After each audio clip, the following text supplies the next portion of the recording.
रहने का नैरेटिव भंग हुआ, गिरवी ऋण चूक में वृद्धि हुई, बैंकों ने काफी राशि गंवा दी। फिर उन्होंने अन्य व्यवसायों को ऋण देना बंद कर दिया, जिसके कारण और नौकरियां चली गईं, और इसी तरह से बहुत कुछ। एक नए नैरेटिव से जुड़ने के बजाय हमारे पास एक समान, अगर बेहतर नहीं तो सन 2009 में संपत्ति और विकास की उतनी ही क्षमता थी जितनी सन 2007 में। फिर भी इकॉनमी ने 80 वर्ष के अंतराल में सबसे बुरी मार झेली।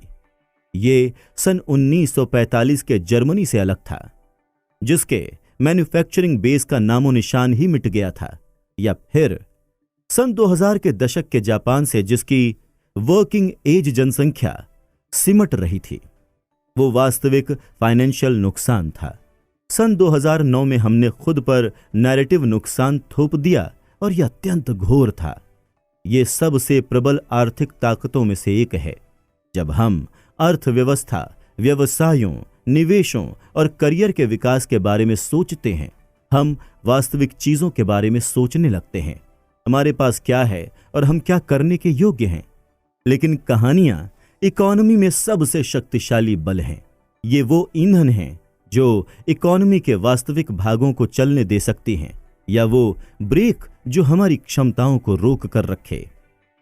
पर्सनल लेवल पर अपने धन का मैनेजमेंट करते समय इस कहानी संचालित संसार में ऐसी दो बातें हैं जो ध्यान में रखना आवश्यक है। पहली, जितना अधिक आप किसी बात को सच होते देखना चाहते हैं, आपके एक ऐसी कहानी पर विश्वास करने की उतनी ही संभावना है जो इसके सच होने के कोइंसिडेंस को वास्तविकता से अधिक सच बताती हो। आपके जीवन में सबसे खुशी का दिन कौन सा था? हाउ टू लिव फॉरएवर नाम की डॉक्यूमेंट्री ने यह सीधा सादा सवाल एक 100 वर्षीय से पूछा, जिसने बहुत ही अद्भुत जवाब दिया। युद्ध विराम दिवस, उन्होंने कहा। सन 1918 के उस समझौते का हवाला देते हुए जिसने पहले विश्व युद्ध को समाप्त किया था। क्यों? निर्माता ने पूछा। क्योंकि हम जानते थे कि अब और युद्ध नहीं होंगे, वो बोली। 21 वर्ष बाद द्वितीय विश्व युद्ध शुरू हुआ, जिसमें 75 मिलियन लोग मारे गए। जीवन में ऐसी बहुत सी बातें हैं जिन्हें हम इसीलिए सच समझते हैं क्योंकि हम हर हाल में उन्हें सच होते देखना चाहते हैं। मैं इन बातों को आकर्षक कल्पित कथाएं या फिर अपीलिंग फिक्शन स्टोरीज कहता हूं। संपत्ति को लेकर हमारी सोच को ये विशाल रूप से प्रभावित करती हैं, खासकर इन्वेस्टमेंट और इकोनॉमी को। एक आकर्षक कल्पित कथा तब जन्म लेती है जब आप होशियार हों। आप समाधान निकालना चाहें, लेकिन आपको लिमिटेड कंट्रोल और बड़े दांव का साथ में सामना करना पड़े। वो अत्यंत शक्तिशाली होती हैं। वो आपको कुछ भी मान लेने पर मजबूर कर सकती हैं। एक छोटा सा उदाहरण लीजिए। अली हजाजी का बेटा बीमार था। उनके येमेनी गांव के बुजुर्गों ने एक लोक उपचार की सलाह देते हुए कहा, एक जलती हुई छड़ी के छोर को अपने बेटे की छाती में डालकर उसके शरीर से बीमारी निकाल दो। प्रक्रिया के बाद हजाजी ने द न्यूयॉर्क टाइम्स से कहा, जब आपके पास पैसा न हो और आपका बेटा बीमार हो तो आप कुछ भी मान लेंगे। औषधि उपयोगी औषधि से हजारों वर्ष पुरानी है। वैज्ञानिक प्रणालियों और कीटाणुओं की खोज से पहले रक्तपात, भूखमरी चिकित्सा, शरीर में छेद करके खराबियों को बाहर निकालना और अन्य इलाज किए जाते थे, जो और कुछ नहीं बस आपको शीघ्र ही मृत्यु तक पहुंचा देते थे। ये मूर्खतापूर्ण सुनाई देगा, लेकिन अगर आप बुरी तरह से समाधान चाहते हैं और कोई अच्छा समाधान आपको पता नहीं है या उपलब्ध नहीं है, तो सबसे कम रेजिस्टेंस का रास्ता हजाजी के तर्क की ओर है। कुछ भी मान लेने की तत्परता, सिर्फ कुछ आजमाना नहीं बल्कि उस पर विश्वास करना। लंदन के ग्रेट प्लेग का अभिलेखन करते हुए डैनियल डेफो ने सन 1722 में लिखा, लोग भविष्यवाणियों और ज्योतिषीय संयुग्न स्वप्नों एवं पुरानी कहानियों से पहले से कहीं अधिक एडिक्टेड हो चुके हैं। पांचांग उन्हें बुरी तरह से भयभीत कर देते हैं। घरों के पोस्ट और गलियों के नुक्कड़ों पर डॉक्टर्स के बिल और अज्ञानी लोगों के पर्चे चिपके रहते हैं। नीम हकीम जो लोगों को इलाज के लिए कुछ इस प्रकार न्योता दिया करते थे, प्लेग की रोकथाम के लिए अचूक गोलियां, कभी न चूकने वाले परिरक्षक, दूषित हवा के विरुद्ध सर्वश्रेष्ठ पुष्टिकारक पेय। प्लेग ने 18 महीने के अंतराल में 1/4 लंदन निवासियों की जान ले ली, और जब इतना कुछ दांव पर लगा हो तो आप कुछ भी मान लेंगे। अब जरा सोचिए, समान रूप से सीमित जानकारी और ऊंचे दांव हमारे फाइनेंशियल डिसीजंस को कैसे प्रभावित करते हैं। लोग टीवी निवेश कमेंट्री क्यों सुनते हैं, ये जानते हुए भी कि ये शायद ही कभी सफल होती है। कुछ हद तक इसलिए कि इन्वेस्टमेंट में बहुत कुछ दांव पर लगा होता है। कुछ सही स्टॉक खरीदने से आप बिना अधिक प्रयास के अमीर बन सकते हैं। अगर किसी के फोरकास्ट के सच होने की 1% संभावना भी है और इसके सच होने से आपका जीवन बदल सकता है, इस पर ध्यान देना मूर्खता नहीं है। अगर सच हो ही जाए तो। और फाइनेंशियल ओपिनियंस इतने अधिक है कि एक बार आप कोई कार्यनीति या दिशा चुन लें, आप वित्तीय और मानसिक दोनों तरह से उसमें इन्वेस्टेड हो जाते हैं। अगर आप चाहते हैं कि कोई स्टॉक 10 गुना बढ़ जाए, वो आपका दल है। अगर आप सोचते हैं कि कोई इकोनॉमिक पॉलिसी बेलगाम इन्फ्लेशन का कारण बनेगी, वो आपका दल है। ये कम संभावना वाले दांव हो सकते हैं। समस्या यह है कि दर्शक कम संयोगानुपात जैसे 1% को जांच नहीं सकते या फिर जांचते ही नहीं। कई इस दृढ़ धारणा पर आकर टिक जाते हैं कि जिसे वो सच होते देखना चाहते हैं वो निस्संदेह रूप से सच है, लेकिन वो ऐसा सिर्फ इसलिए कर रहे हैं क्योंकि एक बड़े परिणाम की संभावना है। इन्वेस्टमेंट एकमात्र ऐसा क्षेत्र है जो प्रतिदिन चरम पारितोषिकों के अवसर प्रदान करता है।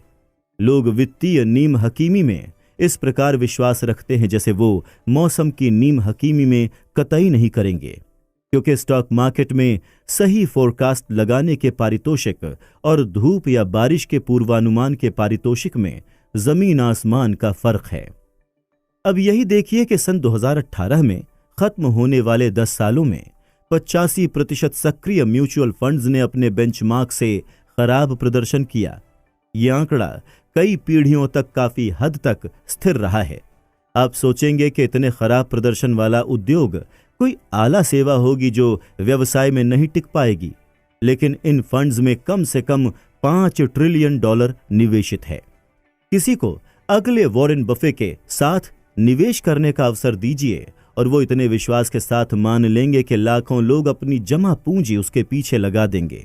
या फिर बर्नी मैडॉफ को लीजिए। स्पष्ट दृष्टि में उनकी पॉन्जी योजना प्रत्यक्ष होनी चाहिए थी। उन्होंने ऐसे रिटर्न्स रिपोर्ट ऑडिट किए जिनमें कभी बदलाव नहीं आया। उन्होंने ऐसे रिटर्न्स रिपोर्ट किए जिनमें कभी बदलाव नहीं आया। उनका ऑडिट एक अज्ञात लेखांकन कंपनी ने किया था और मैडॉफ ने इस बारे में अधिक जानकारी देने से मना कर दिया कि वो रिटर्न्स कैसे प्राप्त किए गए। फिर भी मैडॉफ ने विश्व के कुछ सबसे सोफिस्टिकेटेड इन्वेस्टर्स से कई बिलियन डॉलर्स जुटाए। मैडॉफ ने एक अच्छी कहानी सुनाई और लोगों ने उस पर विश्वास किया। ये एक बड़ा कारण है कि रूम फॉर एरर, फ्लेक्सिबिलिटी और फाइनेंशियल इंडिपेंडेंस के लिए स्थान पिछले चैप्टर्स में चर्चित महत्वपूर्ण विषय अत्यावश्यक क्यों है। आप जिसे सच होते देखना चाहते हैं और एक स्वीकार्य परिणाम के लिए जिसके सच होने की आपको आवश्यकता है, इनके बीच का अंतर जितना अधिक होगा उतना ही आप खुद को इन आकर्षक फाइनेंशियल फिक्शन कथाओं का शिकार होने से बचा पाएंगे।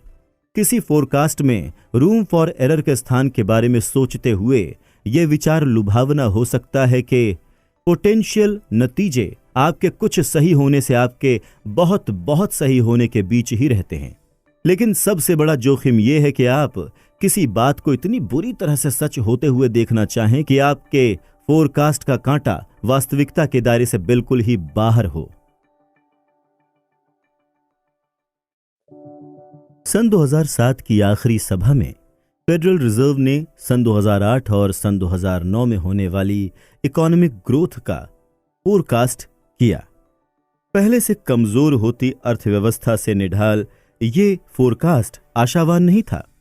इसने पोटेंशियल ग्रोथ की एक रेंज का पूर्वानुमान लगाया, 1.6% वृद्धि निचले सिरे पर। 2.8% ऊपरी सिरे पर। यह इसकी सुरक्षा सीमा थी, इसका रूम फॉर एरर। वास्तविकता में इकोनॉमी 2% से अधिक से कम हो गई, जिसका मतलब यह था कि फेड का निचले सिरे का अनुमान लगभग 3 गुना से ऑफ था। किसी भी पॉलिसी मेकर के लिए प्रत्यक्ष रिसेशन का फोरकास्ट करना कठिन है, क्योंकि इन्फ्लेशन उनके करियर को जटिल बना देगी। इसीलिए सबसे बुरे फोरकास्ट भी शायद ही कभी धीमी वृद्धि से और खराब की अपेक्षा करते हों। ये एक आकर्षक कल्पित कथा है और इस पर विश्वास करना आसान है, क्योंकि कुछ भी अधिक खराब की अपेक्षा का विचार भी कष्टमय होता है। पॉलिसी मेकर आलोचना का आसान निशाना होते हैं, लेकिन हम सभी किसी न किसी हद तक ऐसा करते हैं और हम ये दोनों दिशाओं में करते हैं। अगर आपको लगता है कि इन्फ्लेशन इकोनॉमी आने वाली है और इस एंटिसिपेशन में आप अपने स्टॉक बेच देते हैं, इकोनॉमी को लेकर आपका मत अचानक उसके अनुसार विकृत हो जाएगा जो आप चाहते हैं कि हो। हर ब्लिप, हर किस्सा कयामत के आ जाने के संकेत जैसा दिखेगा। इसलिए नहीं कि कयामत आ चुकी है, बल्कि इसलिए कि आप चाहते हैं कि ऐसा हो। प्रोत्साहन शक्तिशाली मोटिवेशन होते हैं और हमें हमेशा ध्यान रखना चाहिए कि ये किस प्रकार हमारे फाइनेंशियल गोल्स और नजरिए को प्रभावित करते हैं। इस बात पर और अधिक जोर नहीं दिया जा सकता, फाइनेंस में रूम फॉर एरर के स्थान से बड़ी कोई शक्ति नहीं है और जितना अधिक दांव पर लगा हो उतना ही बड़ा ये होना चाहिए। दूसरा, हर किसी का विश्व का व्यू अधूरा होता है, लेकिन हम गैप्स को भरने के लिए पूरा नैरेटिव बना लेते हैं। मेरी इस किताब को लिखने के समय मेरी बेटी 1 वर्ष की है। वो हर बात को लेकर जिज्ञासु है और बहुत जल्दी सीख जाती है, लेकिन कभी कभी मैं उन सारी बातों के बारे में सोचता हूं जिन्हें वो समझ नहीं सकती। उसे बिल्कुल अंदाजा नहीं है कि उसके पिता हर सुबह काम पर क्यों जाते हैं। बिल, बजट, करियर, तरक्की, रिटायरमेंट के लिए बचत वगैरह उसे कुछ भी नहीं पता। जरा कल्पना कीजिए कि उसे फेडरल रिजर्व, क्रेडिट डिविएशन या नाफ्टा के बारे में समझाने की कोशिश की जाए, हाँ? असंभव। लेकिन उसकी दुनिया अंधेरी नहीं है। वो भ्रमित होकर यहां वहां नहीं घूमती। हर चीज कैसे काम करती है। 1 साल की उम्र में भी उसने इसका नैरेटिव अपने मन में सीख लिया है। कंबल आपको गर्म रखते हैं, मां का आलिंगन आपको सुरक्षित रखता है, खजूर का स्वाद अच्छा होता है। जो भी वो देखती है वो उसके कुछ एक मानसिक मॉडल्स में से किसी एक में फिट हो जाता है जो उसने सीखे हैं। जब मैं सुबह काम पर जाता हूं, वो भ्रमित होकर ये नहीं सोचती कि वेतन और बिल क्या होते हैं। उसके पास इस परिस्थिति का एकदम स्पष्ट जवाब है, पापा मेरे साथ नहीं खेल रहे हैं और मैं चाहती थी कि वो मेरे साथ खेले, इसीलिए मैं दुखी हूं। हालांकि वो बहुत थोड़ा जानती है, लेकिन उसे इसका अंदाजा नहीं है, क्योंकि जो कुछ भी हो रहा है उसे लेकर वो अपनी थोड़ी सी जानकारी के आधार पर खुद को वो एक सुसंगत कहानी सुना लेती है। हम सब भी, चाहे हमारी उम्र कितनी भी हो, ऐसा ही करते हैं, ठीक मेरी बेटी की तरह। मैं भी नहीं जानता कि मैं क्या नहीं जानता, इसीलिए अपने सीमित मानसिक मॉडल्स के द्वारा दुनिया के बारे में समझाने में मैं भी बस उतना ही योग्य हूं। उसी की तरह मैं जो कुछ देखता हूं, मैं उसके सबसे ज्यादा समझ में आने वाले कारणों को ढूंढता हूं, और उसी की तरह मैं उनमें से काफी के बारे में गलत होता हूं, क्योंकि मैं दुनिया के बारे में उससे बहुत कम जानता हूं जितना मुझे लगता है कि मैं जानता हूं। यह अधिकांश तथ्य आधारित विषयों के लिए भी सच है। इतिहास को ही लीजिए, ये उस सब का ब्यौरा है जो पहले ही घट चुका है। इसे स्पष्ट और ऑब्जेक्टिव होना चाहिए। लेकिन जैसा B.H. लिडेल हार्ट ने अपनी किताब why don't we learn from history में लिखा, इतिहास को कल्पना शक्ति और सहज बोध की सहायता के बिना नहीं समझा जा सकता। प्रमाणों की कुल मात्रा इतनी अधिक है कि चयन कठिन हो जाता है। जहां चयन होता है वहां कला होती है। जो इतिहास पढ़ते हैं वो खोजने का प्रयत्न करते हैं, और जो उन्हें सही ठहरा सके और उनके व्यक्तिगत मतों की पुष्टि कर सके, वो राजभक्ति का पक्ष लेते हैं। वो समर्थन करने या आक्रमण करने के उद्देश्य से पढ़ते हैं।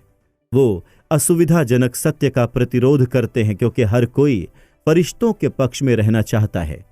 ठीक उसी तरह जैसे हम युद्ध का अंत करने के लिए युद्ध आरंभ करते हैं।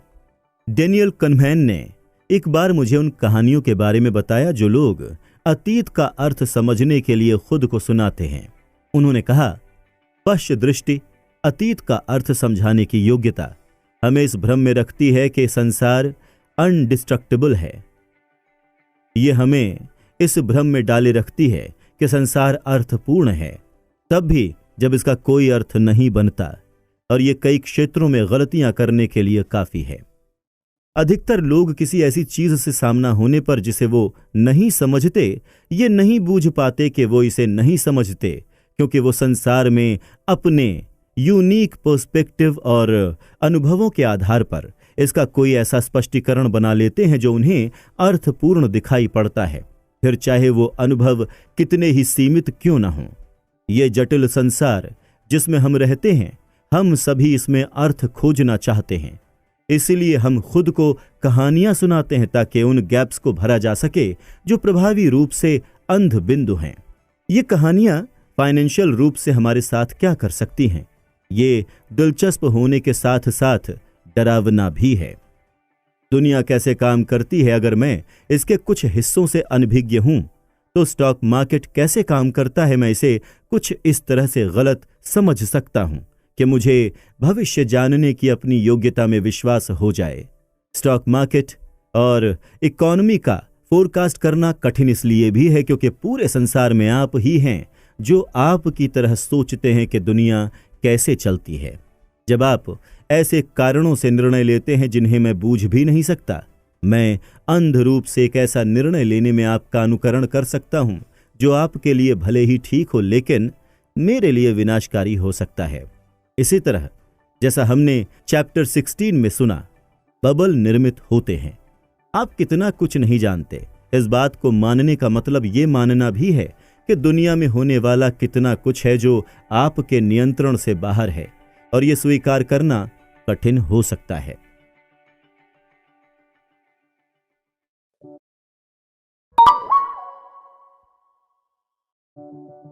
मार्केट फोरकास्ट के बारे में सोचिए। हम फोरकास्ट करने में बहुत बहुत खराब हैं। मैंने एक बार हिसाब लगाया कि अगर आप ये मान लें कि मार्केट हर साल अपने ऐतिहासिक औसत से ऊपर जाता है, आपकी एक्यूरेसी उससे बेहतर होगी अगर आप बड़े वॉल स्ट्रीट बैंकों के शीर्ष 20 मार्केट्स रणनीतिज्ञों के औसत वार्षिक पूर्वानुमानों का अनुकरण करें। रिसेशंस का फोरकास्ट लगाने की हमारी योग्यता भी कुछ खास बेहतर नहीं है, और चूंकि बड़ी घटनाएं एकाएक हो जाती हैं, फोरकास्ट लाभ से अधिक हानि कर सकते हैं। एक ऐसे संसार में निश्चितता का भ्रम देकर जहां अधिकतर परिणाम अनफोर्सीन घटनाओं से नियंत्रित होते हैं। कार्ल रिचर्ड्स लिखते हैं, जोखिम वो है जो तब बचा रह जाता है जब आप सोचते हैं कि आपने सब सोच लिया। लोग ये जानते हैं, मैं आज तक ऐसे इन्वेस्टर से नहीं मिला जो वाकई ये सोचता हो कि मार्केट के फोरकास्ट पूरे के पूरे ठीक और उपयोगी होते हैं, लेकिन फिर भी फोरकास्ट की मांग बहुत अधिक है, मीडिया में भी और फाइनेंशियल एडवाइजर्स के बीच भी। क्यों? साइकोलॉजिस्ट फिलिप टेटलॉक ने एक बार लिखा, हमारे लिए यह मानना जरूरी है कि हम एक प्रिडिक्टेबल और नियंत्रणीय संसार में रहते हैं, इसीलिए हम आधिकारिक सुनाई देने वाले लोगों की ओर मुड़ जाते हैं जो इस जरूरत को पूरा करने का आश्वासन देते हैं। उस जरूरत को पूरा करना यह समझाने का एक बहुत अच्छा तरीका है। नियंत्रण में होने की चाह रखना एक भावनात्मक खुजली की तरह है जिसे खुजलाना ही पड़ता है, बजाय एक एनालिटिकल समस्या के जिसका हिसाब लगाया जाए या समाधान निकाला जाए। नियंत्रण का भ्रम अनिश्चितता की वास्तविकता से अधिक विश्वासप्रद होता है, इसीलिए हम ऐसी कहानियों से जुड़ जाते हैं जो परिणामों को हमारे नियंत्रण में बताए। इसका एक कारण परिशुद्धि के क्षेत्रों और अनिश्चितता के क्षेत्रों के बीच भ्रमित हो जाना है। नासा का न्यू होराइजन अंतरिक्ष यान 2 वर्ष पहले प्लूटो के पास से गुजरा। ये एक 3 बिलियन मील की यात्रा थी जिसमें 9.5 वर्ष लगे। नासा के अनुसार इस यात्रा में जनवरी 2006 में अंतरिक्ष यान लॉन्च के समय किए फोरकास्ट के अनुसार 1 मिनट कम लगा। जरा इसके बारे में सोचिए। एक अपरीक्षित दशक भर की यात्रा में नासा का फोरकास्ट 99.99998% ठीक था। यह ठीक ऐसा ही है जैसे न्यूयॉर्क और बॉस्टन के बीच की यात्रा के बारे में फोरकास्ट लगाना और 1 सेकंड के 4 मिलियन भाग तक सही निकलना। लेकिन एस्ट्रोफिजिक्स पुरस्सरण का क्षेत्र है। ये फाइनेंस की तरह मनुष्यों के व्यवहार और भावनाओं की अनियमितताओं से प्रभावित नहीं होता। व्यवसाय, अर्थव्यवस्था और इन्वेस्टमेंट अनिश्चितता के क्षेत्र हैं जो ऐसे निर्णयों से संचालित होते हैं जिन्हें प्लूटो की यात्रा जैसे स्पष्ट सूत्रों से नहीं समझाया जा सकता, लेकिन हम बुरी तरह से चाहते हैं कि यह प्लूटो की यात्रा की तरह ही हो, क्योंकि एक नासा इंजीनियर का परिणाम पर 99.99998% नियंत्रण का विचार सुंदर और आरामदायक है। ये इतना आरामदायक है कि हम खुद को ऐसी कहानियां सुनाने के लिए ललचा जाते हैं कि हमारे जीवन के अन्य हिस्सों जैसे धन पर हमारा कितना नियंत्रण है। कहनमैन ने एक बार इन कहानियों के द्वारा लिए जाने वाले रास्ते का निरूपण किया। योजना बनाते समय हम बस इस पर ध्यान देते हैं कि हम क्या करना चाहते हैं और क्या कर सकते हैं। दूसरों की योजनाओं और कौशल को अनदेखा करते हुए जिनके निर्णय हमारे परिणामों को प्रभावित कर सकते हैं। अतीत का स्पष्टीकरण देते हुए और भविष्य का फोरकास्ट करते हुए हम कौशल की करणीय भूमिका पर ध्यान केंद्रित रखते हैं और भाग्य की भूमिका को अनदेखा कर देते हैं। हम उस पर ध्यान देते हैं जो हम जानते हैं और जो हम नहीं जानते उसे अनदेखा कर देते हैं, जो हमें हमारी धारणाओं में अति विश्वासी बना देता है। उन्होंने डिस्क्राइब किया कि कैसे यह व्यवसाय को प्रभावित करता है। मुझे कई ओकेजन्स पर स्टार्टअप्स के फाउंडर्स और पार्टनर्स से यह प्रश्न करने के कई अवसर मिले हैं। आपके प्रयास का परिणाम किस हद तक इस पर निर्भर करेगा कि आप कंपनी में क्या करते हैं। निस्संदेह रूप से ये एक सरल प्रश्न है। उत्तर तुरंत ही आ जाता है और ये कभी भी 80% से कम नहीं रहा है, जब उन्हें ये भी निश्चित रूप से पता नहीं होता कि वो सफल होंगे या नहीं। ये निर्भीक लोग मानते हैं कि उनका भाग्य लगभग पूरी तरह से उनके ही हाथों में है। वो निश्चित रूप से गलत हैं। किसी भी स्टार्टअप का नतीजा उसके प्रतिद्वंदियों की उपलब्धियों और मार्केट में होने वाले बदलाव पर भी उतना ही निर्भर करता है जितना उनके खुद के प्रयासों पर। फिर भी व्यवसायी स्वाभाविक रूप से उसी पर केंद्रित रहते हैं जिसे वो अच्छी तरह से जानते हैं। उनकी योजना और कार्यवाही और सबसे निकट के खतरे और अवसर जैसे अवेलेबिलिटी ऑफ फंड, वो अपने प्रतिद्वंदियों के बारे में कम जानते हैं। इसीलिए स्वाभाविक रूप से एक ऐसे भविष्य की कल्पना करने लगते हैं जहां प्रतिस्पर्धा की कोई खास भूमिका न हो। कुछ हद तक हम भी ऐसा करते हैं और ठीक मेरी बेटी की तरह ये हमें जरा भी परेशान नहीं करता। हम विचारहीन और भ्रमित होकर नहीं रहते। हमें यह सोचना पड़ता है कि हमारी जानकारी के अनुसार जिस संसार में हम रहते हैं वो अर्थपूर्ण है। अगर आपको ऐसा ना अनुभव हो तो हर सुबह बिस्तर से निकलना बहुत कठिन हो जाएगा। लेकिन पृथ्वी के ऊपर मंडराता वो एलियन, अरे वही जिसे विश्वास है कि वो जो देखता है उसके आधार पर वो जानता है कि आखिर हो क्या रहा है, लेकिन बिल्कुल गलत सिद्ध होता है क्योंकि वो नहीं जान सकता कि अन्य लोगों के दिमाग में कौन सी कहानियां चल रही हैं। वो हम सब हैं।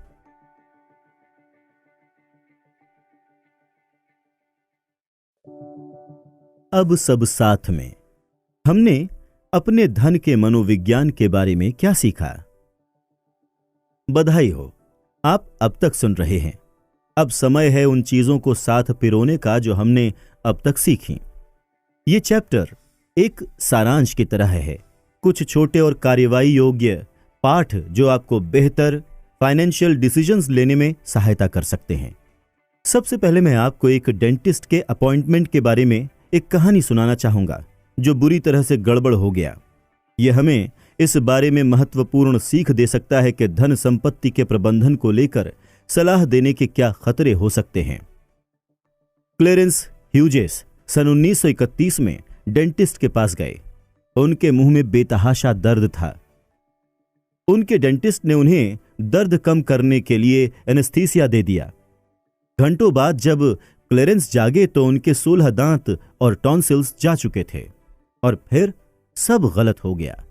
1 सप्ताह बाद सर्जरी की कॉम्प्लिकेशंस के कारण क्लैरेंस की मृत्यु हो गई। उनकी पत्नी ने डेंटिस्ट पर मुकदमा दायर कर दिया, लेकिन इसलिए नहीं कि सर्जरी में गड़बड़ी हुई। सन 1931 में हर सर्जरी में जान जाने का जोखिम रहता था। उनकी पत्नी के अनुसार क्लैरेंस ने कभी भी सर्जरी के लिए सम्मति, अपना कंसेंट नहीं दिया था, और अगर उनसे पूछा गया होता तो भी वो नहीं देते। ये मामला अदालत में चलता रहा, लेकिन कुछ हुआ नहीं। सन 1931 में डॉक्टर और मरीज के बीच की सम्मति इतनी ट्रांसपेरेंट नहीं थी। एक अदालत ने संक्षेप में कहा कि डॉक्टर्स को सर्वश्रेष्ठ मेडिकल निर्णय लेने की स्वतंत्रता की आवश्यकता है। इसके बिना हम विज्ञान की उन्नति का लाभ नहीं उठा सकते। अधिकांश इतिहास में एक डॉक्टर का लोकाचार मरीज को ठीक करना होता था, और मरीज डॉक्टर के इलाज के बारे में जो कुछ भी सोचता हो वो महत्वपूर्ण नहीं होता था। डॉक्टर जे किड्स ने अपनी किताब the silent world between doctor and patient में इस फिलॉसफी के बारे में लिखा। डॉक्टर्स को लगता था कि इस उद्देश्य को पूरा करने के लिए वो अपने मरीजों की शारीरिक और भावनात्मक आवश्यकताओं को पूरा करने के लिए बाध्य थे, और वो भी अपनी अथॉरिटी में, इलाज संबंधी निर्णय लेते हुए मरीजों से परामर्श किए बिना। ये धारणा के मरीजों को भी डॉक्टर्स के साथ मिलकर निर्णय लेने का अधिकार हो सकता है, ये कभी भी औषधि के लोकाचार का भाग नहीं था। इसमें कोई अहंकार या द्वेष नहीं था। ये 2 बिंदुओं की एक धारणा थी। पहला, हर मरीज अच्छा होना चाहता है, और दूसरा, उनके इलाज का एक ही वैश्विक और सही तरीका है। अगर आप इन 2 बातों में विश्वास रखते हैं तो मरीजों की कंसेंट न लेने का मतलब समझ में आता है। लेकिन औषधि इस तरह नहीं चलती। पिछले 50 वर्षों में मेडिकल स्कूल धीरे धीरे बीमारी का इलाज करने से मरीजों का इलाज करने की ओर रुख कर चुके हैं, जिसका मतलब था कि इलाज की योजनाओं के विकल्प तैयार करना और फिर मरीज को उनमें से सर्वश्रेष्ठ विकल्प चुनने देना।